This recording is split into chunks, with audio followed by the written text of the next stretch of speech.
So, hello everyone.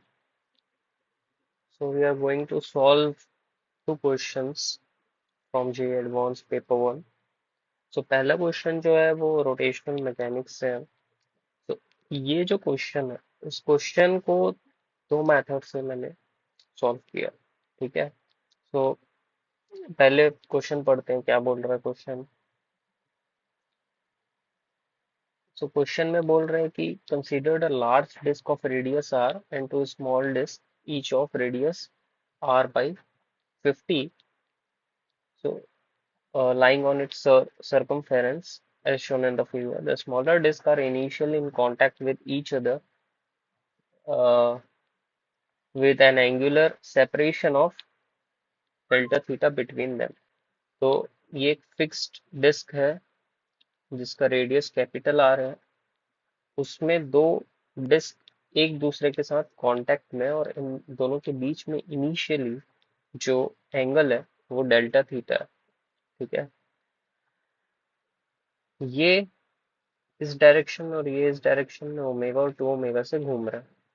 ठीक है. जाहिर सी बात है कुछ समय बाद घूमते घूमते घूमते घूमते ये इधर आएगा, घूमते घूमते ये इधर आएगा और फिर कांटेक्ट में एक समय बाद इन लोग आ जाएंगे. तो वो टाइम निकालना है जब ये जो डिस्क है they are again in contact. ठीक है. तो it's similar to the chasing problem. ठीक है. तो तुम लोगों ने पढ़ा होगा कि दो पार्टिकल, ठीक है, अगर अपोजिट डायरेक्शन में मूव कर रहे हैं, ठीक है, मतलब एक दूसरे के पास अगर मूव कर रहे हैं, तो इस चीज में अगर मुझे टाइम ऑफ कैचिंग या टाइम ऑफ पोजीशन निकालना कि किस टाइम पे वो कोलाइड करेंगे, तो उसके लिए हम लोग दो मेथड यूज करते हैं. पहला रिलेटिव वेलोसिटी मेथड, जिसमें हम लोग क्या करते थे कि किसी एक पार्टिकल में बैठ जाते थे और दूसरे को देखते थे. ठीक है. तो उसमें क्या किए, जैसे कि ए में बैठ गया मैं, ए की वेलोसिटी बी को मिल गई अपोजिट डायरेक्शन में. तो ये हो गई वेलोसिटी और इतना डिस्टेंस ट्रैवल करने के लिए इतना टाइम लगा. तो ये हो गया. दूसरा नॉर्मल मेथड कि भाई ये दोनों अगर एक दूसरे के पास आ रहे हैं तो कोई एक पर्टिकुलर टाइम पे ये कोलाइड करेंगे. मैं मान लेता हूँ कि किसी पर्टिकुलर डिस्टेंस एक्स पे कोलाइड किए. ठीक है. एक पर्टिकुलर टाइम रहेगा जब दोनों कोलाइड करेंगे. ठीक है. कॉमन टाइम रहेगा. अब वो जो टाइम है that is x by v one. ठीक है. इसके लिए हो गया, इसके लिए हो गया. और ये कितना डिस्टेंस ट्रेवल किया उसमें, क्योंकि वेलोसिटी अलग अलग है तो अलग अलग डिस्टेंस ट्रेवल करेंगे सेम टाइम पे. तो इससे एक रिलेशन मिल गया ये. ठीक है. अब अगर टाइम निकालना है तो टाइम होता है एक्स बाई वी वन. तो कहने का मतलब है कि चाहे इस रास्ते से जाओ रिलेटिव वेलोसिटी वाले रास्ते से, चाहे नॉर्मल मेथड यूज करो, ठीक है, दोनों में टाइम जो मिलेगा वो तो सेम मिलेगा. तो अपन दोनों अप्लाई करके देखते हैं. सो पहला जो मेथड है वो रिलेटिव वेलोसिटी वाला है. ठीक है. तो क्योंकि ये फिक्स्ड डिस्क है, ठीक है, और ये दोनों घूम रहे हैं, तो इसके पास एक स्पिन ऑर्बिटल, एक होता है स्पिन एंगुलर वेलोसिटी, होता है ऑर्बिटल एंगुलर वेलोसिटी. तो ये हो गया स्पिन है, जो स्पिन एंगुलर वेलोसिटी ये हो गया जिसके अबाउट ये खुद घूम रहा है. ठीक है. और एक हो गया ऑर्बिटल एंगुलर वेलोसिटी जिससे सेंटर ऑफ मास, जिसके अबाउट इस पॉइंट के अबाउट सेंटर ऑफ मास घूम रहा है एक पर्टिकुलर वेलोसिटी से, दैट इज ओमेगा वन. ठीक है. दैट इज ओमेगा वन, इसको बोलते हैं ऑर्बिटल एंगुलर वेलोसिटी. एंड ये हो गया स्पिन एंगुलर वेलोसिटी, अपने एक्सेस के अबाउट रोटेट जो कर रहा है. तो क्योंकि ये कॉमन पॉइंट के अबाउट दोनों घूम रहे हैं, ठीक है, तो हम लोग रिलेटिव एंगुलर वेलोसिटी निकाल सकते हैं. ठीक है. बट वो सिर्फ ऑर्बिटल के लिए निकलेगा, स्पिन के लिए नहीं निकलेगा. क्यों? क्योंकि स्पिन का एक्सिस खुद मूव कर रहा है. तो अगर तुम इसमें बैठ के देखोगे तो कॉम्प्लिकेटेड मोशन हो जाएगा इसका. ठीक है ना. तो इस पॉइंट के अबाउट अगर अपन निकालें तो सबसे पहले तो ये दो रिलेशन निकालना पड़ेगा. ठीक है. क्योंकि ये मान लो ओमेगा वन से घूम रहा है. ठीक है. इसकी सेंटर ऑफ मास की वेलोसिटी वी वन है. ठीक है. सेंटर ऑफ मास की वेलोसिटी v1 है. तो ये क्या हो जाएगा, V1 is equal to omega 1 R+R, ठीक है। एंड नो स्लिपिंग के कारण ये जो घूम रहा है 2 ओमेगा R, ठीक है। तो इससे रिलेशन निकल गया ऑर्बिटल और स्पिन एंगुलर वेलोसिटी के बीच, और सिमिलर हम लोग सेकंड डिस्क के अबाउट निकाल लेंगे, ठीक है। दूसरा रिलेशन डेल्टा थीटा जो है that is equal to 2R divide by R+R, ठीक है। Theta is equal to arc by radius, arc 2R divided by radius R plus small r।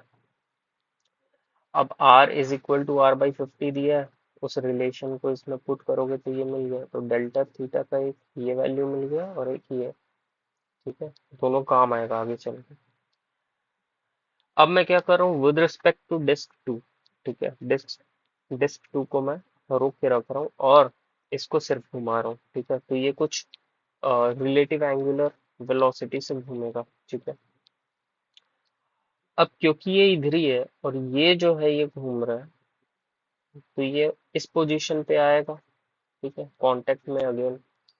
तो जैसे ही ये इस पोजीशन पे आएगा इनके बीच में वही डेल्टा थीटा बनेगा, ठीक है। तो कितना एंगुलर डिस्प्लेसमेंट कर लिया ये, ठीक है। अब ये प्रॉब्लम सिंपल हो गया, ठीक है, क्योंकि मुझे एक्चुअली में सिर्फ ये एंगुलर वेलोसिटी पता होना चाहिए, ठीक है। एंगुलर डिस्प्लेसमेंट के साथ इसके ही एंगुलर वेलोसिटी का यूज करके हम टाइम ऑफ कोलिजन निकालेंगे, ठीक है। तो ये initial position, this is the final position, इधर से मूव करके इधर पहुंचा, ठीक है। इन दोनों के बीच में डेल्टा थीटा 2 डेल्टा थीटा, ठीक है। ये पूरा 2 पाई, ये कितना हो गया 2 पाई माइनस 2 डेल्टा थीटा, ठीक है। कोऑर्डिनेट सिस्टम में लिया हूँ, ठीक है। क्लॉकवाइज जो है वो पॉजिटिव। अब relative angular velocity with respect to two, ठीक है। तो ये पुट कर दिया मैं, ठीक है। ये फाइंड किया था जो, इसमें पुट कर दिया, क्योंकि क्लॉकवाइज पॉजिटिव है तो ओमेगा 2 जो है, सॉरी ओमेगा 1 जो है वो पॉजिटिव है, ओमेगा 2 जो है वो नेगेटिव है। पुट किया, ये आ गया। नाउ टाइम क्या हो जाएगा, angular displacement divided by angular velocity time हो जाएगा, ठीक है। ये पता है, कर लिए। और ओमेगा आर पता है, ओमेगा आर क्या है, ये है। इसको पुट किए इसमें, ठीक है। तो ये क्या हो जाएगा ओमेगा R/R, इसका रिलेशन हमें पता है, ठीक है। ऊपर से इधर से हम लोग रिलेशन इधर पे लिख दिया, ठीक है। ये जो है ये है, ठीक है। इसको पुट किया, अब ये जो है ये कितना है 2 डिवाइडेड बाई 51, पुट किया 2 कट गया 51 बचेगा, ठीक है। तो ये हो गया 51, ये कट जाएगा, ठीक है। तो ये रिलेशन आ जाएगा। तो ये हो गया पहला मेथड, ठीक है। दूसरा मेथड जो नॉर्मल मेथड की एक पर्टिकुलर टाइम पे दोनों कोलाइड करेंगे, ठीक है। और दोनों अलग अलग डिस्प्लेस होंगे उस समय पे, क्यों, क्योंकि अलग अलग वेलोसिटी से जा रहे हैं। वैसे ही सिमिलर कॉन्सेप्ट इधर आ जाएगा, क्योंकि इनकी अलग अलग एंगुलर वेलोसिटी है तो अलग अलग एंगुलर डिस्प्लेसमेंट होगा, ठीक है। तो मैं मान लेता हूँ कि ये कोई इस पोजीशन पे आए, ठीक है। जाहिर सी बात है ये 2 ओमेगा तो ये ज्यादा चलेगा और ये कम चलेगा, तो मैं यही सोच के ऐसा बनाया, ठीक है। अब ये इस पोजीशन पे पहुंचा, तो ये इसका इनिशियल पोजीशन था, ये फाइनल है। तो ये मैं मान लेता हूँ कि थीटा एंगुलर डिस्प्लेस हुआ, ठीक है। अब इनके बीच तो डेल्टा थीटा रहेगा, जब भी कांटेक्ट में आएंगे इनके बीच का एंगल जो रहेगा डेल्टा थीटा ही रहेगा। और मैं मान लेता हूँ कि ये कितना डिस्प्लेस हुआ बीटा, ठीक है। तो ये थीटा डिस्प्लेसमेंट हुआ, ठीक है। और इसका कितना हुआ beta. Now what is this beta, this beta is nothing but 2 पाई, 2 पाई में से theta and 2 delta theta minus कर दूंगा तो बीटा मिल जाएगा। तो ये आ गया टाइम इसके लिए, ठीक है। ये आ गया टाइम इसके लिए, ठीक है। और दोनों टाइम सेम होंगे at the time of collision. इससे मैं दोनों को इक्वेट कर दिया तो मुझे थीटा का वैल्यू मिल गया। जैसे ही मुझे थीटा का वैल्यू मिला, टाइम निकालने के लिए मैं कोई भी एक इक्वेशन में पुट कर दूंगा। तो मैं इस इक्वेशन में पुट कर दिया। अब ये सिमिलर आ गया, वैसे R plus R by R का इक्वेशन पुट कर दो। ठीक है, ये क्या हो जाएगा 51। ठीक है, और ये हो जाएगा 2/51। दोनों को पुट करेंगे तो अपना आंसर आ जाएगा ऑप्शन सी। ठीक है, तो अगर आप लोगों ने ये कॉन्सेप्ट सीखा है, ठीक है, तो फिर मुझे नहीं लगता इसको सोचने में, क्लिक करने में आपको ज्यादा दिक्कत हुई है। क्यों? क्योंकि टाइम ऑफ कोलिजन की बात कर रहा है, तो आपको सीधा सीधा सेंटर ऑफ मास को देखना है, रोटेशन देख के डरना नहीं है। ठीक है, सेंटर ऑफ मास का एनालिसिस करना है। हाँ, ये रिलेशन जो है ये काम आएगा इसके लिए, इस एंगुलर वेलोसिटी, ये और सेंटर ऑफ मास का पोजीशन, दो चीज ही ज्यादा इंपॉर्टेंट है। क्योंकि जो भी एंगुलर डिस्प्लेसमेंट हो रहा है, ठीक है, इस ओ के रेस्पेक्ट to ये सेंटर ऑफ मास ट्रेवल करके इधर आ रहा है। ठीक है, तो वो ये एंगुलर वेलोसिटी की वजह से, और ये एंगुलर वेलोसिटी और इसके बीच में रिलेशन है, तो वो ठीक है।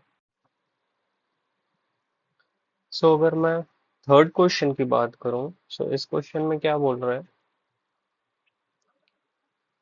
a solid cylinder of radius r roll without slipping with the center of mass with this speed. Okay, so center of mass की speed दी हुई है √gr/3, और ये रोलिंग विदाउट स्लिपिंग कर रहा है, that is v nought is equal to omega nought R. ठीक है, उसके बाद क्या बोल रहे हैं कि at the moment when the cylinder lose the contact with the surface due to rotation around the corner, the speed of its centre of mass is.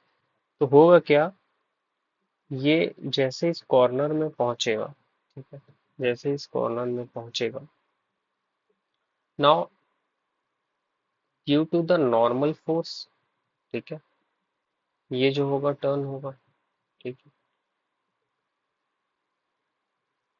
जैसे ये टर्न हुआ, एक पॉइंट ऐसा आएगा कि इधर पे जो कांटेक्ट हो जाएगा वो लूज हो जाएगा। अपन को वही निकालना है कि जैसे ही कांटेक्ट लूज होता है, so at that point of time what is the velocity of the centre of mass. ठीक, तो मैंने क्या किया कि ये डेटम सेट किया। ओके, सबसे पहले मैंने ये सोचा कि ये कुछ, ये इनिशियल कंडीशन दिए हुए, फाइनल कंडीशन जो होगा वो ऐसा होगा कि इस पॉइंट के अबाउट ये रोटेट कर रहा हूँ, ये रोटेशनल में होगा। तो मैं मान लेता हूँ उस समय जो वेलोसिटी होगा वो v होगा, और नॉर्मल रिएक्शन एंड mg का कंपोनेंट लगाऊंगा। ठीक है,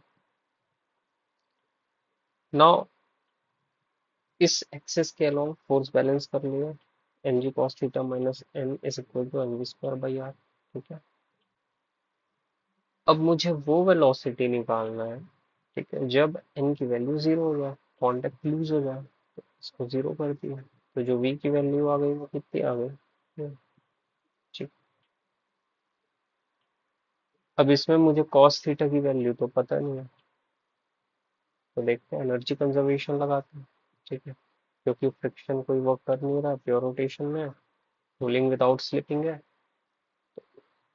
ये डेटा मैंने लिया है, इनिशियल काइनेटिक एनर्जी, ठीक है, translational kinetic energy, rotational kinetic energy, and initial, इस डेटम से इनिशियल इसका जो पोटेंशियल एनर्जी हो, फाइनली जब इस पोजीशन पे आया तो ये प्योर रोटेशन में है। ठीक, जैसे ये रोटेट हुआ प्योर रोटेशन में, तो इस पॉइंट के अबाउट क्या हो जाएगा, हाफ आई नॉट, अगर ये पॉइंट ओ है, ठीक है, ओमेगा डैश के square plus M G are cos theta, this is M G, this is M G cos theta. So ये डेटम के रेस्पेक्ट पे जो सेंटर ऑफ मास है वो m ji are cos theta. अब इधर मैनिपुलेशन करना है, ये तुम्हारा कन्वर्ट हो जाएगा किसमें, 3/4 m v nought square plus M G r. ठीक है, उसके बाद ये हो जाएगा हाफ 3/2 एम आर स्क्वायर, और ये एम जी कॉस थीटा। इसको इधर ले आया, ठीक है, इसको वैसे ही रखें तो तुम्हारा ये आ गया। अब वी स्क्वायर पता है, ठीक है, v square g are cos theta, g are cos theta put किया, मैनिपुलेशन किया, ये आ गया कॉस थीटा 5/7, ठीक है। इसको इसमें पुट कर दिया 5/7 में, तो v is equal to √5 GR/7 आ गया, जो कि ऑप्शन बी है, ठीक है।